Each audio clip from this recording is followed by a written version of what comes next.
তো বন্ধুগণ, একটি অনলাইন প্রতিবেদনে এই খবরটা পেলাম, যেটা হচ্ছে নির্বাচন কমিশনের তরফ থেকে সুপ্রিম কোর্টের কাছে একটি আর্জি জানানো হয়েছে এবং সেখানে বলা হয়েছে যে আগামী 6ই এপ্রিলের মধ্যে যে সমস্ত যে বাকি বিচারাধীন ভোটার যারা রয়েছে তাদের নামের নিষ্পত্তি যেন করা হয়, সেই অনুরোধটা কিন্তু করা হয়েছে। ইতিমধ্যেই যে সকল সাপ্লিমেন্টারি ভোটার লিস্টগুলো প্রকাশিত হচ্ছে সেগুলো ডাউনলোড করতে গিয়ে আপনারা বিভিন্ন সমস্যার সম্মুখীন হচ্ছেন, অথবা আপনারা সেই ডাউনলোড করতে পারছেন না, এরর দেখাচ্ছে। তো প্রথমেই আপনাদেরকে বুঝতে হবে এই এররগুলো কেন হচ্ছে। কারণ আমরা জানি এসআইআর এর যে ভোটার লিস্ট, সেই ভোটার লিস্টে লক্ষ লক্ষ নাম অ্যাডজুডিকেশন অবস্থায় আছে। তো যখনই কোনো নতুন করে ভোটার লিস্ট প্রকাশিত হচ্ছে, তখন যাদের নাম অ্যাডজুডিকেশন অবস্থায় ছিল তারা প্রত্যেকেই নতুন ভোটার লিস্ট দেখার জন্য নতুন ভোটার লিস্ট ডাউনলোড করতে ট্রাই করছে। কিন্তু এত লোক যখনই একসঙ্গে ভোটার লিস্ট ডাউনলোড করতে ট্রাই করছে, তখনই কিন্তু সার্ভারে সমস্যা করছে, যার কারণে আপনারা ভোটার লিস্ট ডাউনলোড করতে পারছেন না। তো এর সলিউশন কি আছে? তো আপনাকে ভাবতে হবে কোন সময় সবচেয়ে বেশি ট্রাফিকটা কম হতে পারে। এক হচ্ছে রাত্রি 12টার পর অধিকাংশ মানুষই ঘুমিয়ে যাবে, তখন যদি আপনি ট্রাই করেন তাহলে খুব সহজে ভোটার লিস্ট ডাউনলোড করতে পারবেন, আশা রাখছি। খুব ভোরবেলা যদি আপনি ট্রাই করেন তাহলে কিন্তু সেই ভোটার লিস্ট ডাউনলোড করতে পারেন। অথবা আপনারা যদি ডাউনলোড না করতে পারেন তাহলে কি করে বুঝবেন যে আপনাদের যে ভোটার লিস্টের নাম বিচারাধীন ছিল সেটা ঠিক হয়েছে কিনা?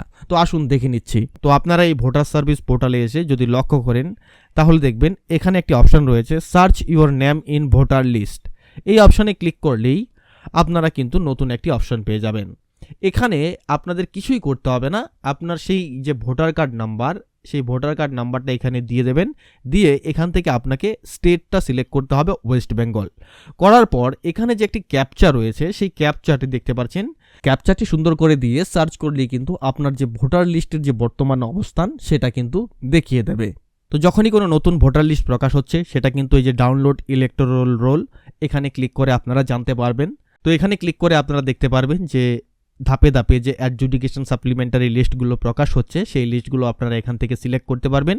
করার পর আপনি আপনার ডিস্ট্রিক্ট সিলেক্ট করবেন। ডিস্ট্রিক্ট সিলেক্ট করার পর আপনার যে অ্যাসেম্বলি কনস্টিটিউয়েন্সি সেটা সিলেক্ট করবেন। করার পর এখান থেকে দেখতে পাচ্ছেন নিচের দিকে যে সমস্ত লিস্টগুলো শো হয়ে যাচ্ছে, তো এখানে এবার ক্লিক করবেন। ক্লিক করার পর এখান থেকে যে আপনার ক্যাপচাটা, সেই ক্যাপচাটা দিয়ে দিতে হবে। তো ক্যাপচাটা সুন্দর করে ফিল আপ করবেন যেন ভুল না হয়। দিয়ে দেওয়ার পর এখানে ডাউনলোড সিলেক্টেড পিডিএফসে ক্লিক করবেন। ক্লিক করার পর দেখতে পাচ্ছেন এই যে এখানে প্রগ্রেস দিয়ে সাকসেস হয়ে গেছে, আমার এই ভোটার লিস্টটা কিন্তু ডাউনলোড হয়ে গেছে। তো এই যে দেখতে পাচ্ছেন ভোটার লিস্টটা ডাউনলোড হয়েছে, এখানে কিন্তু বলা হয়েছে no adjudication pertaining to this part till 5 PM on 1/4/2026। তো এই ধরনের লেখা চলে এসেছে। তো আমরা এখানে বুঝতে পারছি যে এই পার্টের যে ভোটার লিস্ট সেটা এখনও প্রকাশিত হয়নি, সেটা মহামান্য আদালতে বিচারাধীন রয়েছে, সেটা পরবর্তীতে প্রকাশিত হবে। তো এই ছিল আজকের ভিডিও, আশা করছি ভালো লেগেছে। ভালো লাগলে অবশ্যই লাইক করুন এবং শেয়ার করে অন্যকে দেখার সুযোগ করে দিন।